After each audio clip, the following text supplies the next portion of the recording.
Okay, I think we're gonna get started now, just because we might have a couple of people coming in later, but that's okay. Welcome everybody to Capacity Building 101. This is the third installment of the workshop series. But before we get started, I'd like to acknowledge that the SFU Morris J Center for Dialogue is located on the unceded ancestral territories of the Musqueam, Squamish, and Tsleil-Waututh nations. As today's workshop is going to center entirely around transitioning from being a student to a professional / adult in the real world, I challenge you all to think about whether or not your values, your decisions, and your lifestyle choices moving forward align with what you believe in. More specifically, as a member of society, think about whether or not the path you take contributes to the ongoing displacement, dispossession, or oppression of Indigenous peoples on Turtle Island. With all this being said, thank you for joining us today. Today's workshop is going to be Transitions 101, and it's with great pleasure that I get to introduce today's host, Tesicca Truong. Tesicca is a community engagement innovator, an anti-oppressive dialogue facilitator, and a serial change maker. Her passions lie at the intersections of youth empowerment, citizen engagement, and resilience building. Tesicca has served on the Mayor's Engaged City Task Force, BC's Climate Solutions and Clean Growth Advisory Council, and SFU Senate. She's also been named on the top 30 under 30 and top 25 under 25 lists by Corporate Knights, North American Association for Environmental Education, and Starfish Canada. Wow.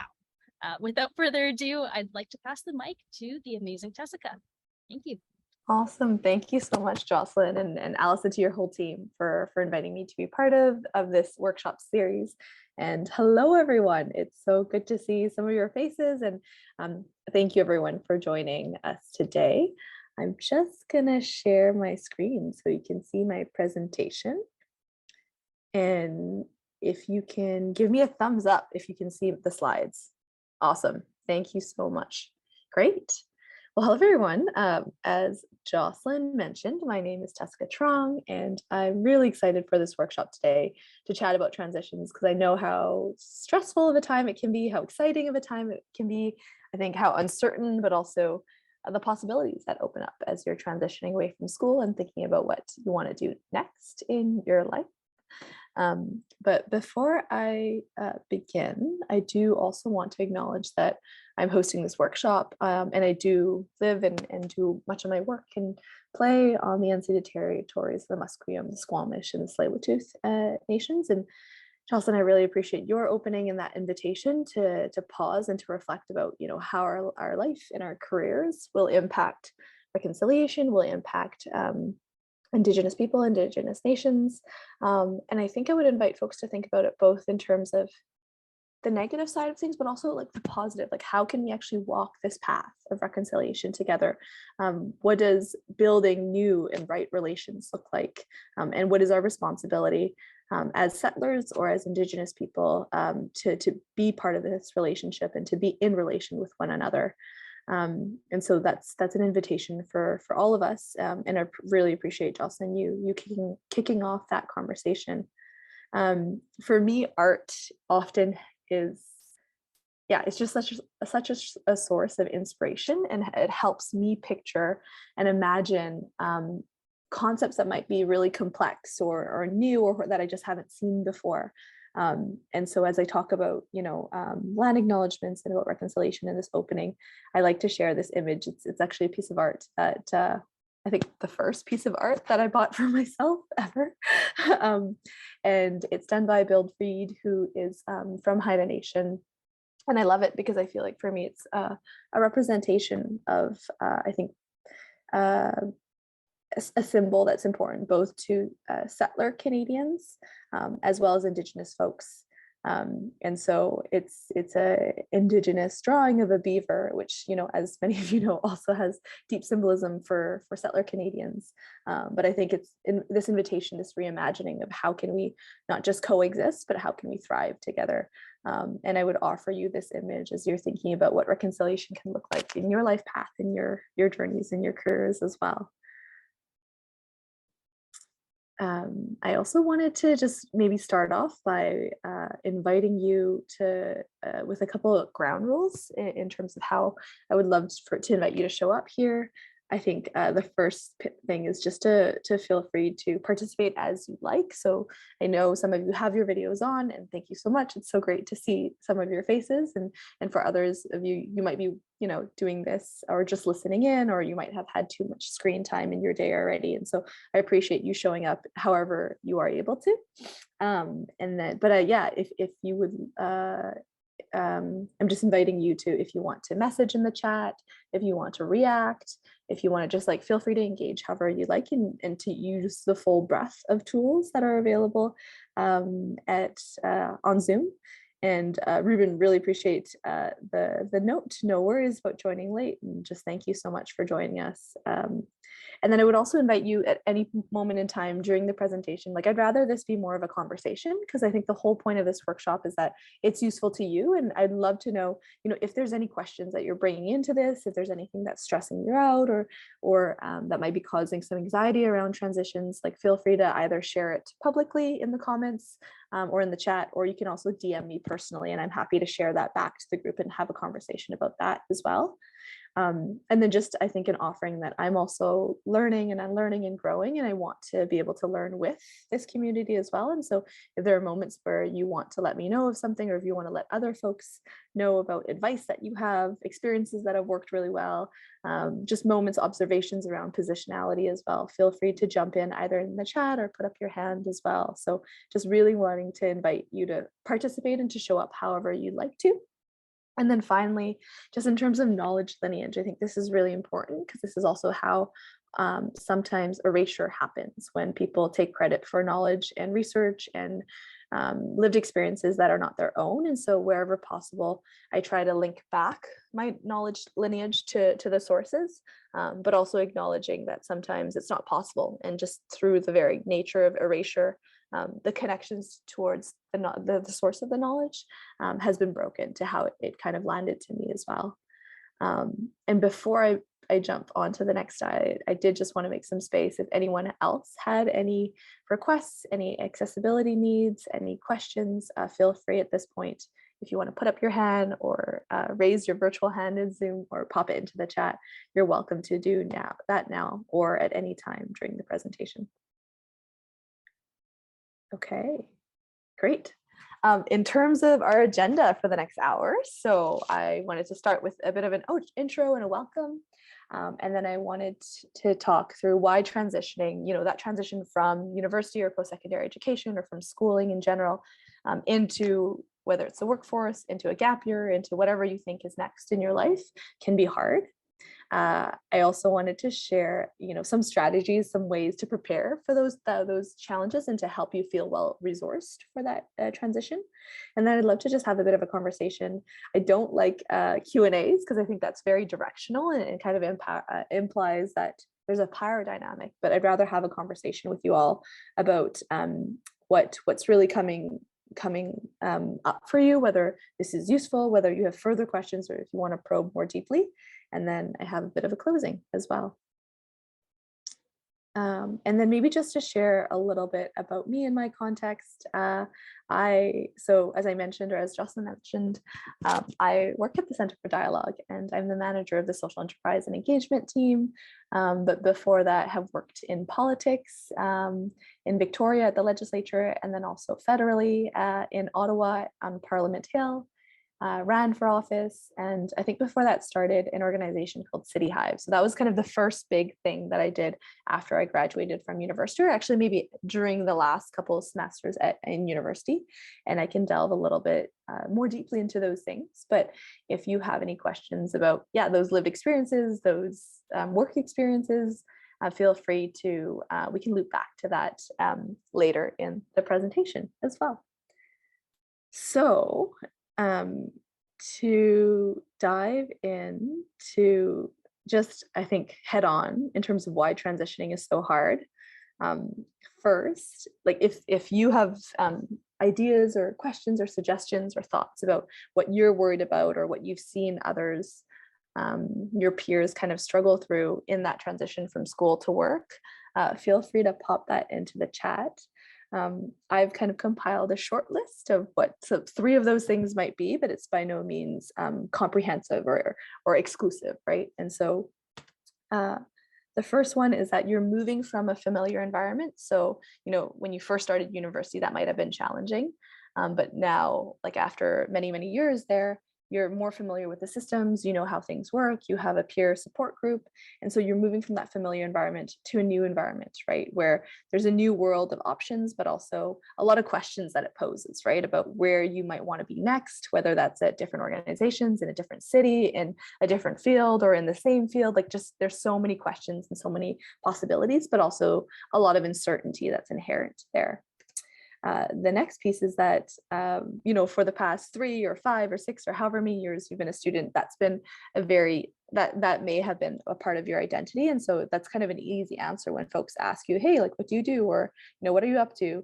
Like, you can kind of just jump to that, like, as saying, hey, I'm a student, this is what I study, this is my faculty, this is my university. And so that kind of inevitably sometimes gets wrapped up into your identity. And as you make that transition, you have to figure out, how do you redefine yourself? Like, how do you describe yourself? And I think just like anticipating that dreaded question, like, hey, what do you do? Because I think that can be simpler sometimes as a student. And as you transition, or in even in places where you're in that moment of it being in between, trying to figure out like what's in an answer that you're comfortable giving in that moment, right? So like, maybe you're comfortable saying, hey, like, I just graduated, I'm looking for working opportunities, I'm really interested in, climate action or sustainability, or just like climate justice or racial equity, or whatever the issues that you're interested in. Like, maybe you're comfortable saying that. Or maybe you actually do want to take some time to travel and to see the world, and to take a bit of a gap year and a break. And maybe you want to frame it as a sabbatical, or maybe you want to frame it as like a learning trip or something. Like, just figuring out how, like, anticipating that question will likely come, and whether that's from your family members, or from your peers, or your professors, or just other folks in your circle. I think often people are naturally curious about what you're doing next, but that might feel like a loaded question, right? In the way that, especially if there isn't really an answer that you're comfortable or that you've landed on yet, especially if you're in this place of uncertainty. The next piece is that, and this is, maybe I would caveat that this might not be the case for everyone, but moving from a place where you're more dependent to a place where you are more independent. Like, I think it does feel like a marker towards adulthood. And for some folks that might be, financial independence. For some people that might be moving out. For some people that might be moving to a new city. But I think, there's a lot of questions inherent with like finishing up school, and that being a bit of an anchor that's held you in a certain geographic place, and in a certain kind of field of study as well for a while. And as well as an organizational home, right? Where you're kind of set up with your peer groups, whether it's friends through a faculty, or through intramural sports, or through clubs, but you kind of have an inherent built-in social support network through your friends that you will see quite often. And then jumping into a place where either you might already have a job lined up, and if so, you have a new peer group, which may or may not be in your age group, or in a different, an older age demographic. But you might also have to find ways to then plan to see your friends. Whereas, if you were living on campus, or if you had classes with your friends, that's kind of already built into your social system and your support system as well. And so those being 3 areas that I see as being challenge points. And I also, in the next slide, wanted to share a bit about how to prepare for those transitions as well. So taking that challenge, or which was, I think, new environments, a new world of options, and figuring out, how do we frame it as like a way to really explore your possibilities.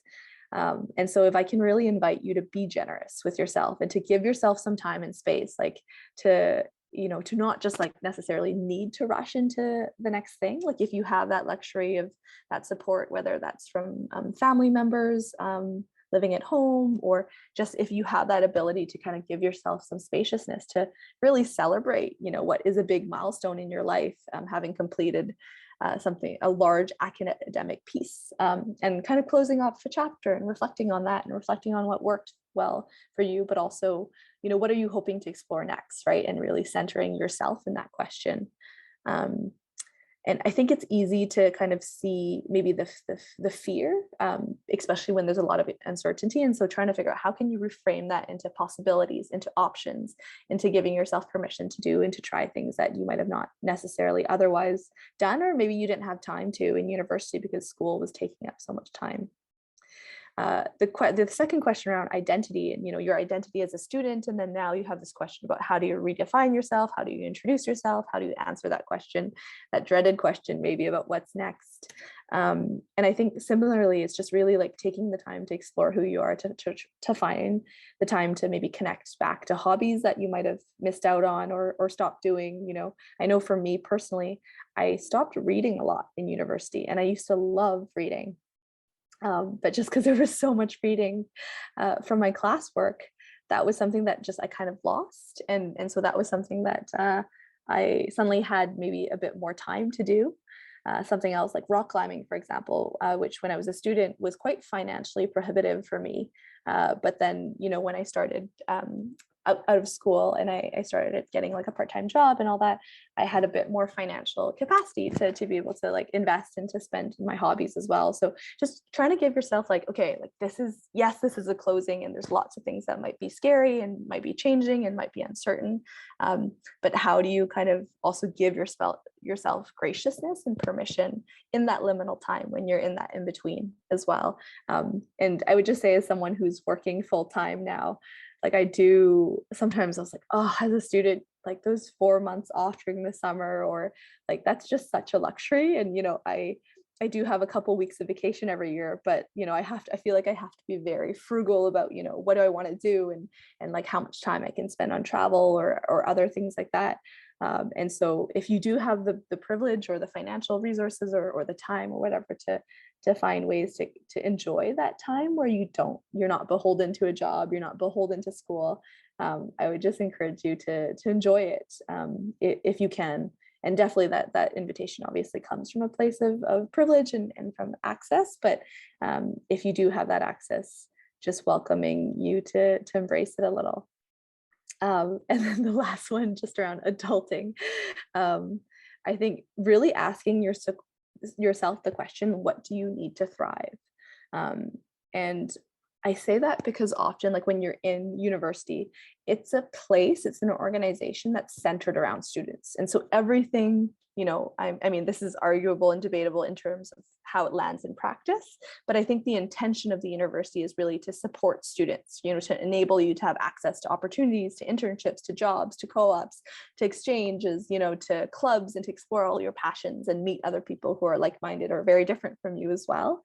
And now, as you're transitioning away from an organization in an environment that is very student-centered, that experience, at least for me, I remember it being quite like shocking sometimes and isolating as well, because all of a sudden, like I wasn't going to see my friends 3 times or 5 times a week, and I had to kind of figure out, okay, like how do we kind of build in those interim like support systems for ourselves, so that you figure out like what are the things that you actually need to not just survive but thrive, and how do you build that into your life into like a regular way, so that you don't have to always plan, but that it's already built in, like whether that's exercise, whether that's a healthy eating, whether that's kind of the social time that you need, or the family time that you need, or the relationship time that you need. And then even like asking yourself the question about like, how much do you want to work? Are you really happy and like really excited to dive into a career that might require excruciating hours from you, like 60-hour weeks or 70-hour weeks? Or would you like more work-life balance, and would you actually want an organization that has a 4-day work week? Or would you rather have contract work that allows you to kind of take on really intense work for a while, but then after that project wraps, you could have a break for a couple weeks or a couple months before your next kind of contract or phase kind of wraps up? So like just trying to think about like what's the lifestyle that you're hoping to create for yourself, and the pace of it, and what you need as well financially. For some folks, like I do know that it might just be about yourself and your financial independence, but for some folks I know, you might be supporting family members who are aging, or who might also have financial needs, or younger siblings as well. And so just trying to figure out like what's that full picture for you, and how do you set yourself up well to succeed in that sense. On the next slide, I wanted to share maybe just some tips and things that helped me prepare for those 3 areas. So the first one was really about new environments and a new world of options, which is scary, but also exciting, I think.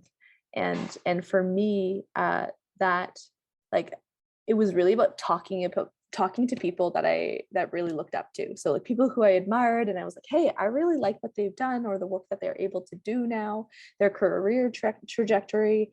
Like, how do I, just like learning, how did they get where they got, how did they land that job?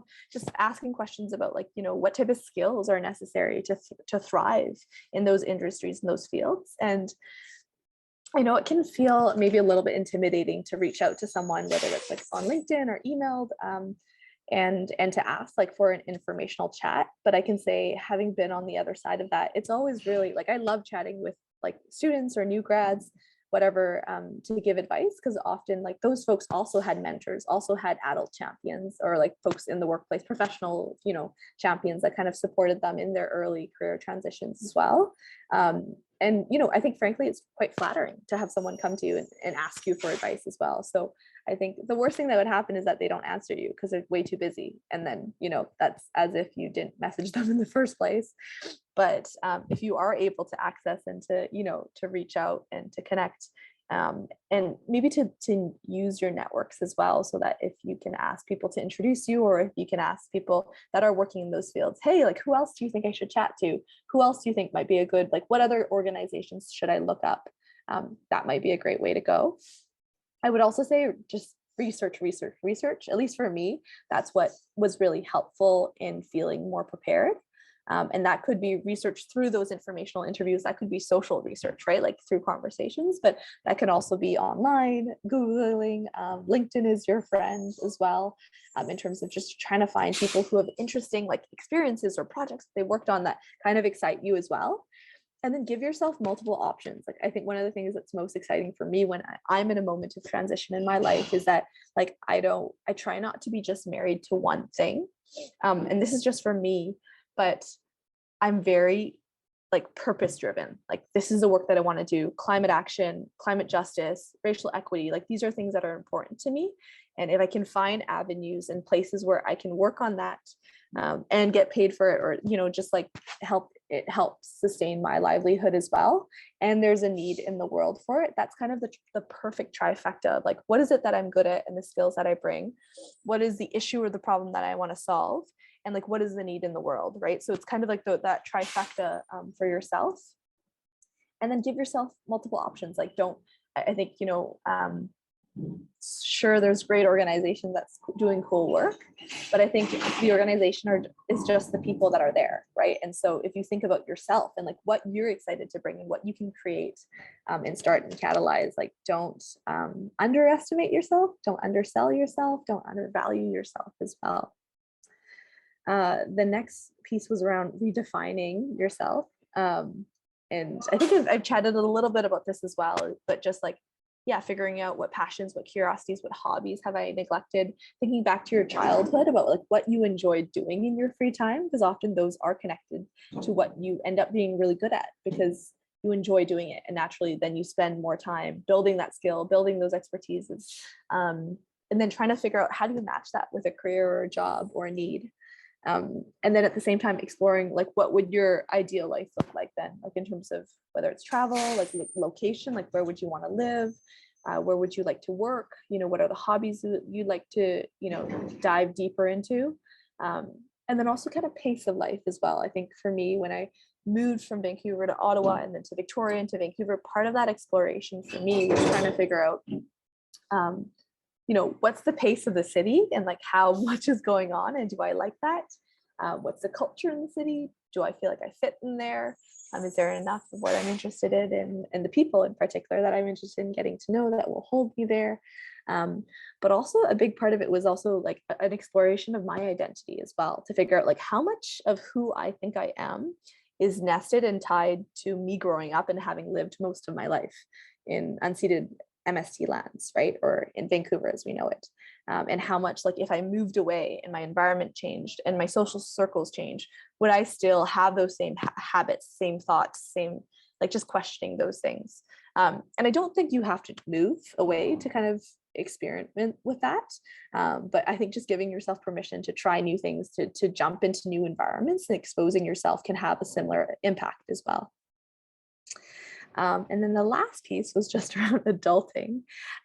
And for me, it was just to figure out what my support systems look like, and so like if something bad happened, like knowing like who would I call, like who would I rely on, like is my family readily available here or in a different country, in a different time zone, who are the friends that, if I needed to move or if I needed to go away and I have plants that need to be plant set, like who are the folks that, will show up for me, but also that I can show up for as well. And so that reciprocity in community. I think similarly financially as well, it was like, how much money do I need to like save up or to try to build up to have like a bit of a buffer in case, I got sick or something, or like my parents needed care and I couldn't work for a couple of months, like how much, like those kind of logistic practical questions, even though, maybe initially you're not in a position to save because you're just starting out and it's, a job where, the cost of living here can be high, but just like having those aspirational goals and like those numbers and those markers for yourself can really help, like, just to know what your budget is and what you spend in a month. And so when you're looking for a job, you need to kind of also have be looking for a job which I hope they have financial pay transparency, and that you can see, what's the range and whether that range would really work for you and your needs as well. And then I wanted to maybe jump in specifically on the job search. And I said the dreaded job search. I don't know if that's everyone's experience, but I know for a lot of people that can cause a lot of anxiety and a lot of fear as well. And part of that is that catch-22, that you need experience to get experience, right? They're like, oh, this is an entry-level role, but we want a minimum of 3 to 5 years of experience. And you're like, but how, if this is an entry-level role, right? Or sometimes that they'll ask for like a minimum of a master's degree or something. And when people do that, I always look to see if they have like or equivalent experience, because I think, Melvin, look at my next point and look at what you just put in there. Job searching is a job. Absolutely, right? It may feel like a full-time job to just get a job, right? Like the searching for it, writing cover letters or editing cover letters and resumes, reaching out to do coffee conversations, and then the interviews, and then sometimes the assignments as well. Yeah, definitely. I think it definitely can feel like a full-time job. I think I would argue that it is. And for some, and it can take up as much time as you give it and as little time as you give it.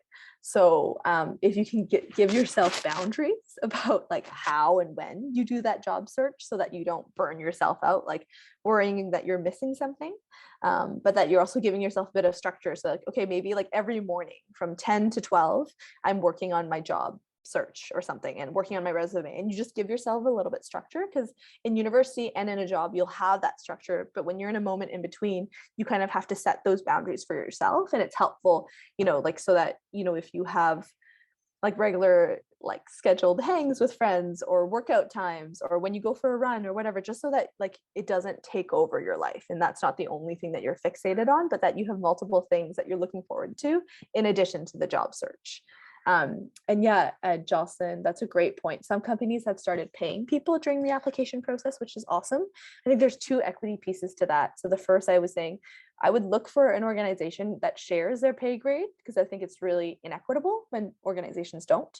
Obviously, we don't all have the luxury to be that picky. And so maybe that's also something that you could bring up, or that you could email the company as well, just like citing, hey, it's actually deeply inequitable and can be a huge waste of time, right? If you're knowing and you need a certain pay range to survive in a city, to thrive in a city, whatever that is, and it's not being shared. And so I think increasingly the best practice is to share that pay grade, but obviously not all organizations do that or even have policies that enable that at the moment.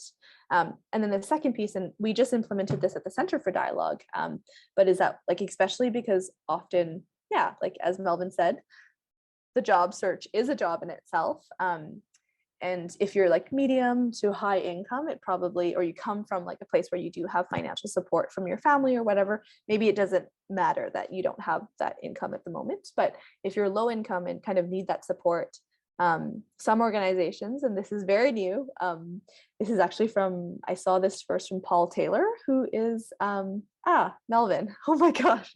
Melvin, do you want to lead this presentation?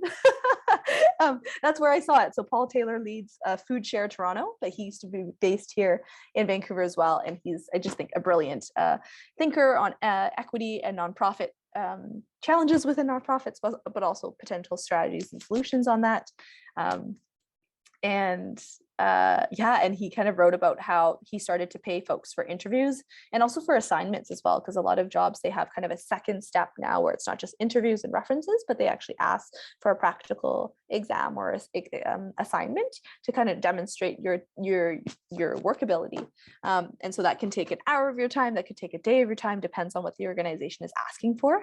And so at the center, we are starting to implement a new practice, and we just, I think in the last 2 hires, we've paid for the assignments when folks are kind of coming in and doing an interview and an assignment. So that's definitely something that Knowledge Lineage can attribute to Paul Taylor and his brilliant thinking. And I think there was one more, to ask for help. Just in terms of like leveraging the relationships that you know, right, and that you've invested in for a long time, whether that's through volunteering or through team projects or through your professors. But I think especially as you're trying to frame like who you are and the experiences that you bring and the value that you bring, looking at how there are transferable skills and experiences from your past studies, from maybe capstone projects, from volunteer opportunities, just like trying to think quite divergently about all that you bring. And then seeking new ways to build your experience and your contacts as well. And Jocelyn, really appreciate that the center has a wonderful array of fellows and associates and faculty and staff. And I think we're all here, we exist to support students. So feel free to reach out to us, because I think, that's why we're here. I think I mentioned earlier as well, LinkedIn is your friend, because I think contrary to the past, it's quite an open way to learn about people's career trajectory and like where they've gone and what organizations they've been a part of, how long they were there as well. And so you can kind of, I think reaching out there is also a great place, because there's a starting point where you already have information that you might be interested in, or a job or a career or a project that you're interested in asking them about. And so I would say go down those LinkedIn rabbit holes and find out more information, especially in the areas that you're hoping to build experiences. And the last one is just to be bold, like to ask your dream organizations, like even if they're not hiring, who knows when they might be. And for myself, I've definitely done that. And sometimes people just don't have time to create it. Like they're just, there's a lot of internal opportunities or like short-term opportunities or volunteer or leadership. But I think if you're going the extra mile to kind of reach out proactively, it shows that you're interested. And I think someone who was part of my team and has been here at the center, I hope she would be okay with me sharing the story, but she actually reached out to my manager ages ago when she was a student, because she really found the work at the center interesting. And he said at the time, he's like, I'm really busy right now, but email me back in 6 months and let's chat. And so she did. She put it in her calendar. She emailed back in 6 months. And at that time, he had more time. They went for a coffee chat. And then I'm not really sure what the next steps are, but he eventually hired her. Or when a posting came up, he sent it her way so that she was like one of the first people to know, because he knew, he was more familiar with her and the experiences that she had brought, but also that she was keenly interested in this organization, even at a time when they weren't posting and looking as well. So I would encourage you to be bold, not just in asking for what you're looking for and hoping for, but also in your salary negotiations as well. And I'm happy to dive more into that if folks are interested in talking about that piece of it. And the next step, and I'm just going to do a bit of a time check. So I want to make sure that I'm leaving enough time for questions at the end.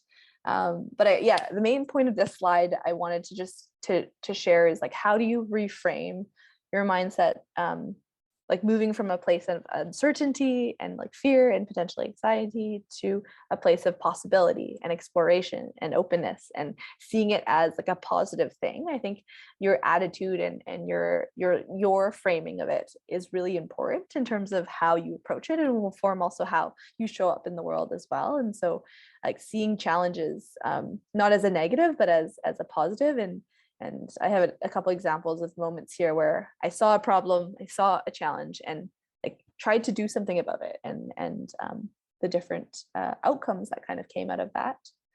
And for me, after I graduated from university, or I think it was actually in the last couple semesters, I started an organization called City Hive, and it was about this challenge, that as young people, we're often overlooked and undervalued and underestimated in solving some of our city's biggest challenges. And so created an organization called City Hive, and that was the space that we wanted to occupy. The problem space was that young people wanted to be engaged and involved and contribute to their societies and their cities. And that on the flip side of it, we kept on hearing governments, politicians, city hall, civic institutions say, where are young people? We want them. We don't know how to reach them. Like, should we go to TikTok? Would be on Facebook, LinkedIn, or Meta? Or, you know, what are the channels to reach young people, as if we're like a mythical population or something. But I think so that bridge building was really the work that we did. And we brought together partners. And so folks that I had kind of met through my co-op terms and exchanges and consulting. And we,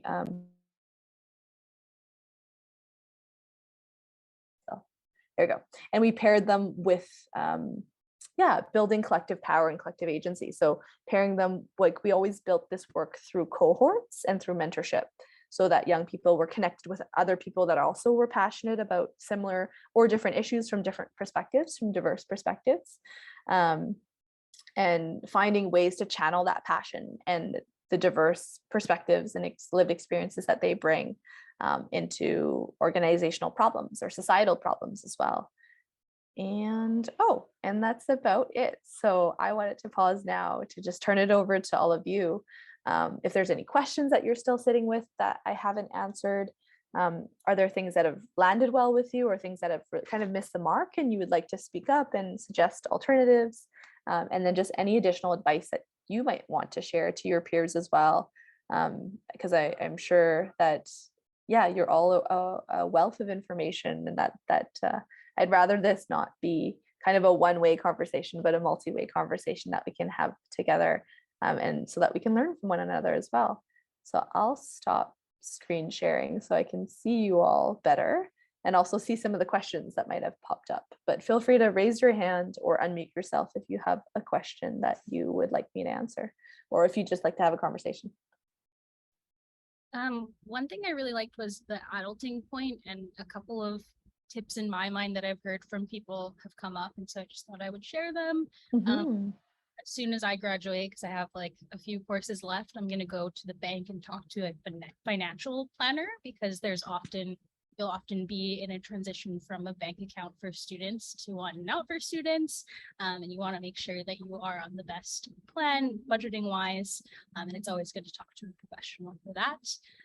Another thing, in my last year, I've been thinking a lot about the connections professionally and academically that I've been making at SFU, and so I've been taking that extra mile to be like, hey, like, remember I took like 3 courses from you and I really like you, like, let's stay connected, or like make sure that when I do get a job opportunity, or when there is an application for something that I think is really interesting, then I know that they're going to be a reliable person to connect with.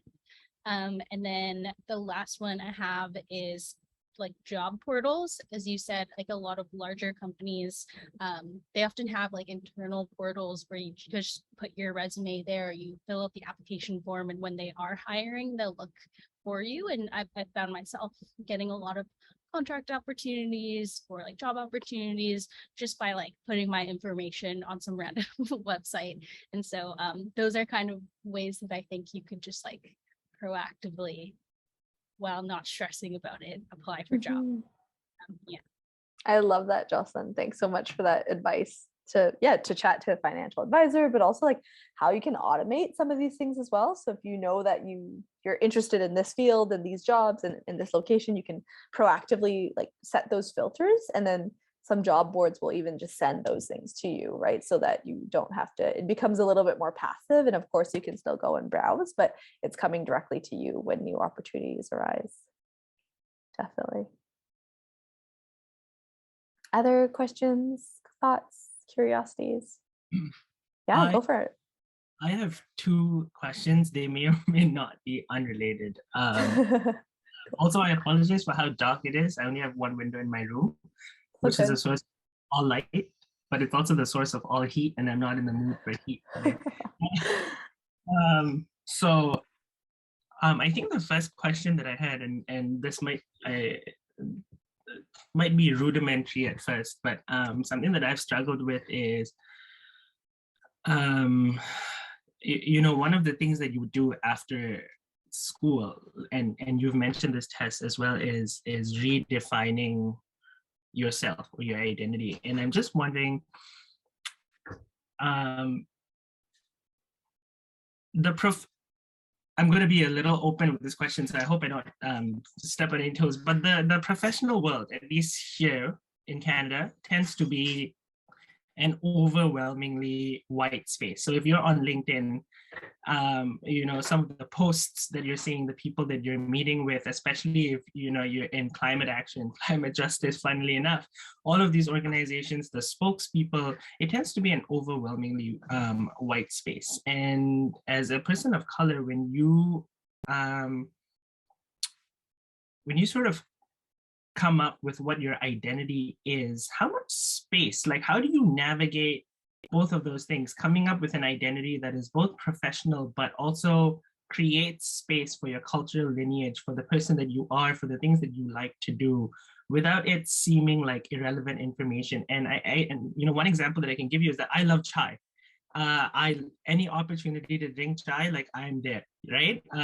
Like I always tell people, you want to kidnap me, just white van with a cup of chai and problem solved. Like that's how you get me.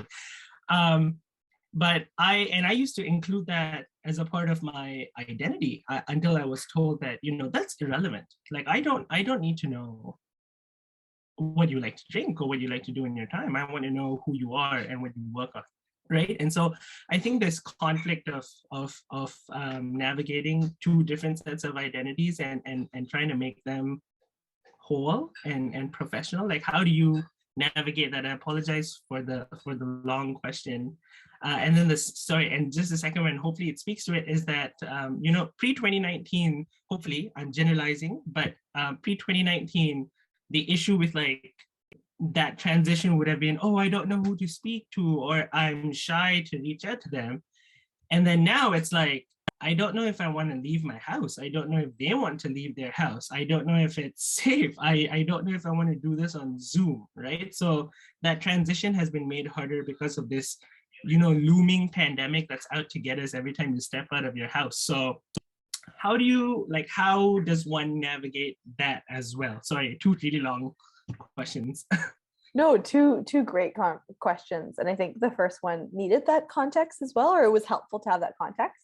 I can tackle the first one because I think it's a short answer, and then I can tackle the second one because I think that might be a longer answer, and actually would love to hear from other folks as well. But the first one, I think I think a lot of networking events or conferences or places where you would normally meet people, like it would have been much easier and also different to meet people in person. And I definitely do feel like it's a different interaction when you're reaching out online and asking for a Zoom chat or a phone call. But maybe like just also it's navigating your own personal comfort kind of nested with other people's comfort as well. And so maybe if that's not great, like would an outdoor walk work? Would like a bike ride? Like what are some creative ways that like maybe your first chat is like by coffee or by a virtual chai or whatever.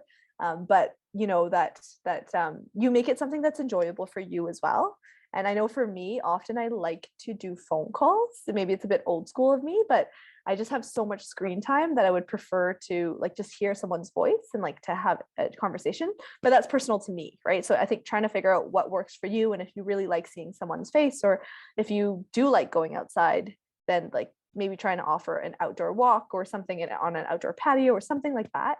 But if you are kind of like in a place, or you might be living with someone who's immunocompromised or more at risk, like then I think the options that are available to you are more virtual, whether it's a phone call or a Zoom or MS Teams or whatever online platform is available to you.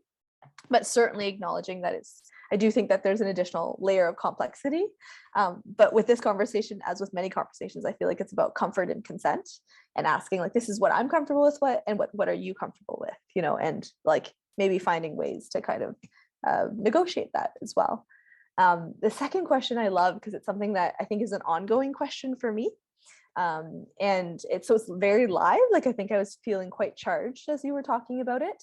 And it's something that I've also spent a lot of time thinking about and noticing. And then maybe I'll just say that I'll preface like what I'm going to share, acknowledging that, I've worked now for probably close to a decade. And so I feel like there's a different positionality when you're in a field and you've been there for so long, that I think I'm in a different position to negotiate. Whereas when you might be, and I'm not saying you specifically, but when someone is earlier on in their career, like I think it's harder to have those negotiations, whether it's around pay, whether it's around, personal level of comfort and all that.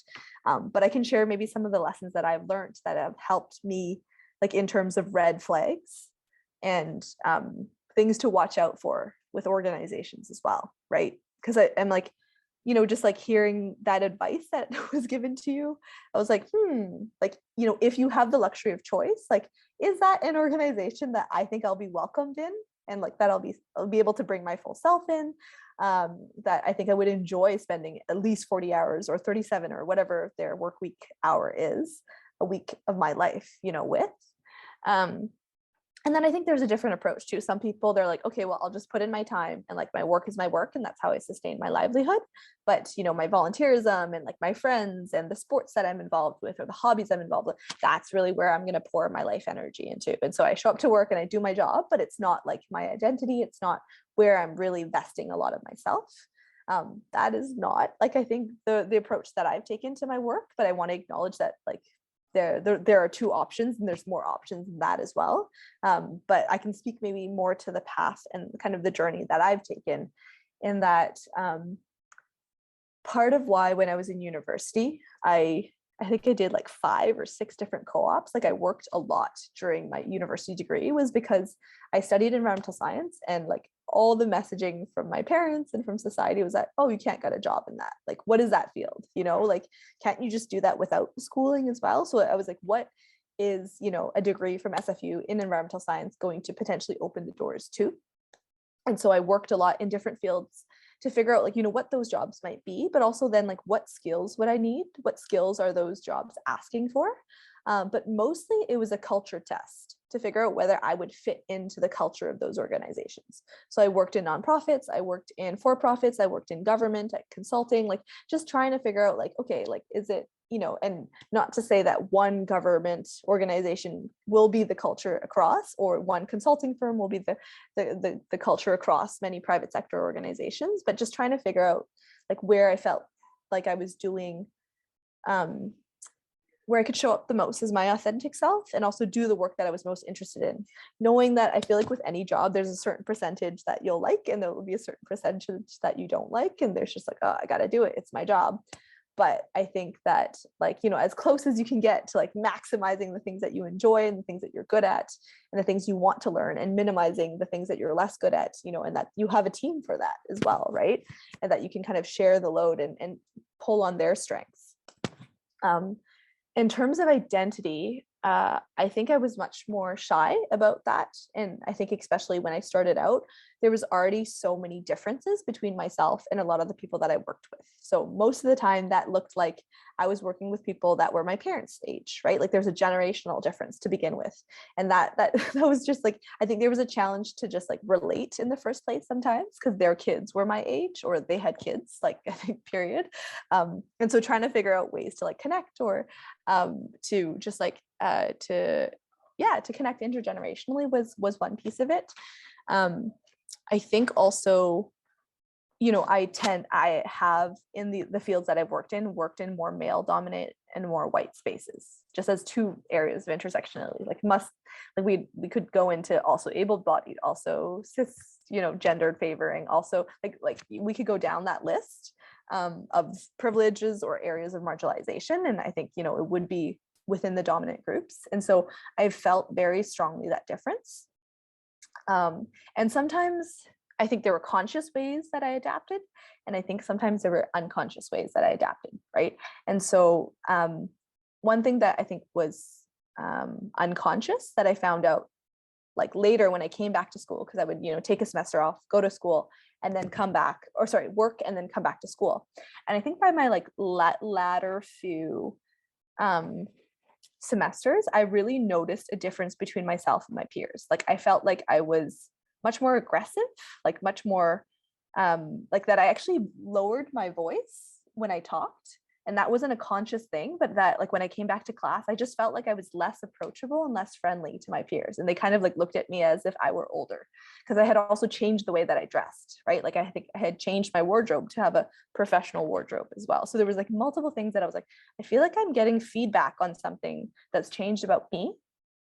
And so I think that was kind of helpful for me to be like, oh, do I want to change in that way? Like, and what is it about those work environments that have kind of unconsciously or maybe consciously pushed me to change as well? Like I think dressing up for work definitely was something that I noticed like very strongly as well, that I was like, oh, people dress really differently than when I was a student. And so I had to go and figure out how to thrift like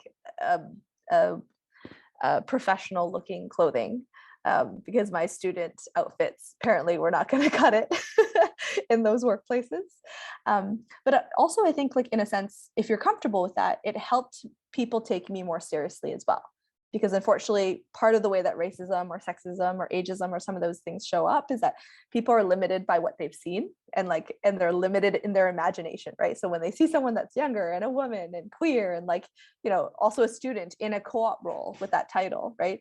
They kind of have a certain projection or assumption or expectation of like what I'm going to be able to do and like my level of experience and my competency. And so sometimes I feel like, putting on that like professional blazer or whatever helped me feel more confident, but also helped them recognize or like see me in a different way, even though I'm the same person. Just changing that shell kind of helped. But that's also not an approach that you have to take as well. Like I have seen people kind of really embrace their cultural background and show up to work every day wearing like, batik, for example, that's Indonesian, or like whatever their cultural kind of clothing might be, and like feel really proud and really empowered to do that. And for me, like, as you can see on my Zoom name, I put in my Chinese name and my Vietnamese name, and I put my pronouns in as well in multiple languages. So just so like, as I show up, just like as an FYI, this is who I am. And you can think that it's irrelevant, but for me, it's not. And so I'm including that information regardless of whether you want it or not, because it's not, I think at that point, it's not about them, it's about me and how I want to show up. And then I think I've shared this in a dialogue as well with the Center for Dialogue staff, but I often share multiple names for myself, like because I have multiple names, and I think there used to be a division where I would just come in, I'm like, oh, Tesicca, that's like my English name, and that's easy and that's simple. But then I realized part of that like felt also like, oh, actually I'm not showing up as my full self. Like I have multiple dimensions of who I am, and showing up in those other ways also help other people know, like, and kind of clue in, or maybe like realize that, or remember, I don't know what the word would be, that I bring in different lenses to this work and different lived experiences to this work, and this might impact me in a different way as well.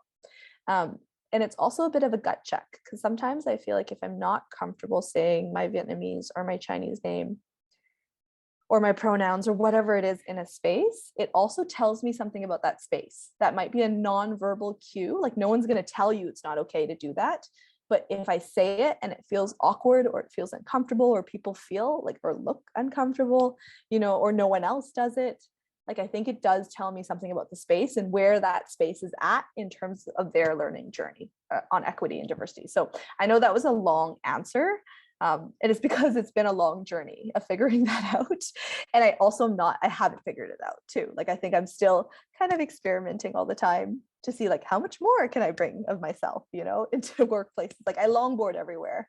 And I know that some people right away, they're like, oh, like, Skateboarder, like, okay, you can do that in your own time, but like you show up to work with your skateboard. I'm like, yeah, that's actually how I get around. Like, that's the easiest, quickest, like active transportation, climate friendly, cheapest way to get to work for me, like along with transit, right? And I know that there will be people who have those perceptions, and like I think it's kind of a choice too, like how much of those perceptions do you want to challenge by your presence, or do you want to conserve your energy for different battles? So I think like as much intentionality you can bring to that, like, is this a fight that you're worth, that you're hoping to fight?